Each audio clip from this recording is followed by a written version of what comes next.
plenty of fraud as well. It's not just the feds. There have been dozens of people indicted, arrested, some convicted in places like Minnesota, California, where this is going on. We expect our government to be compassionate, and I think we're the most charitable, compassionate country there is, but also competent. People are mad about how much the government spends, but also how they're spending the money.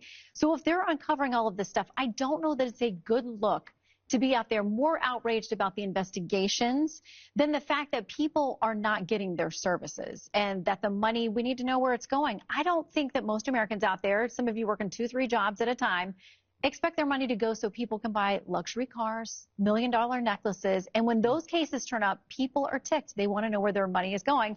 I don't think it's a good luck to be on the side of not investigating. I mean, we're finding out, Jesse, this is CMS officials doing investigating. It's HHS. This is not Trump. He said, find the fraud. I'll put a czar in charge. They're finding a ton of fraud in California. Why doesn't Gavin Newsom ever get on the train? He goes, let's find out more. I had no idea. Yeah, so Gavin says I'm on it, and then they ask, we'll open up the books, and then Gavin's in hiding. Yeah.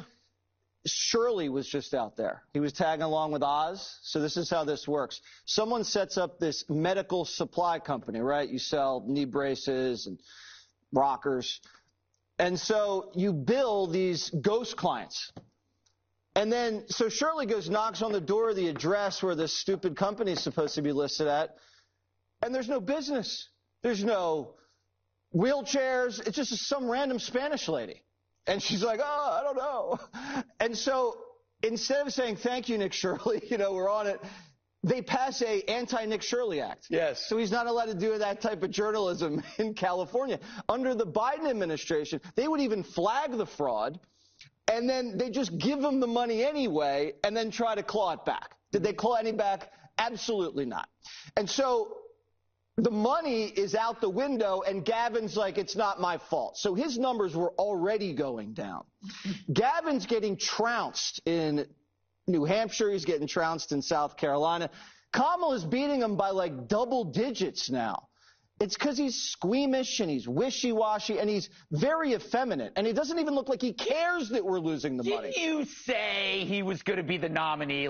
The betting markets still have him as the favorite.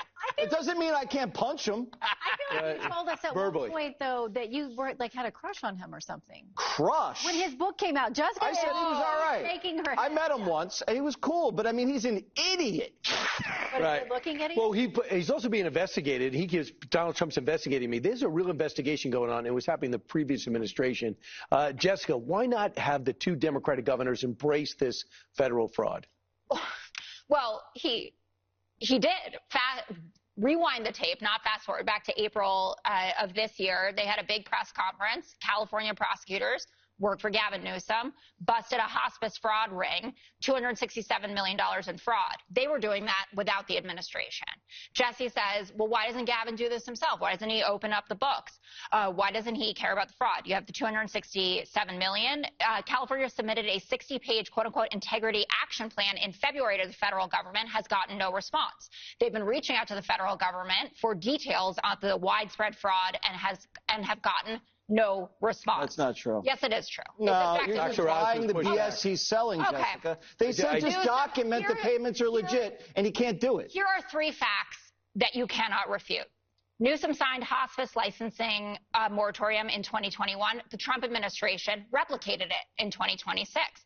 The Trump administration even praised Newsom's crackdown on EBT fraud. They had an 80% drop. The Undersecretary, Patrick Penn, said it's one of those good news stories we want to promote.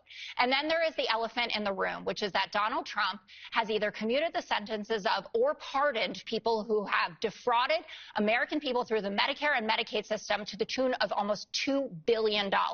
So they want us to take RFK Jr. seriously or Donald Trump when they talk about fraud, and they're pardoning the fraudsters themselves. That reeks to me. These health care programs are up 24% over the last few years. Greg, do you want to just agree with Jessica? Like usual? Yeah. Try it. No, I'm constantly amazed that Tim Walz is still governor because it's not enough just to let him say, I'm not running again. That's just too easy. I remember the era of the shamed politician, the one who resigns because of the awful things that have happened. If this were Japan, you know what he would do. Yep. He'd move to China. But anyway, and then ideally, the people that root out the corruption, they would swoop in. They'd have a seat at the table. They'd get a chance to fix things. But if you ever notice this, even when you get rid of the corruption, it doesn't matter. Look at Chicago. You know, we were like, oh, finally, Lori Lightfoot's out. What a scam. And then who do they bring in? You know, Lori Lightfoot with, you know, but less masculine, Brandon Johnson. It's like, it doesn't matter. And it makes me think, you know, I think the goal here is to overwhelm you with incompetence, corruption, and bad policies. So you kind of just get used to it. It's like, does anybody care what Brandon Johnson's doing anymore? And I bring him up because when Waltz goes, what's going to be put in that place? When Amy Klobuchar. Exactly. She'd be amazing. And please. And then you have Gavin Newsom, who I like to refer to as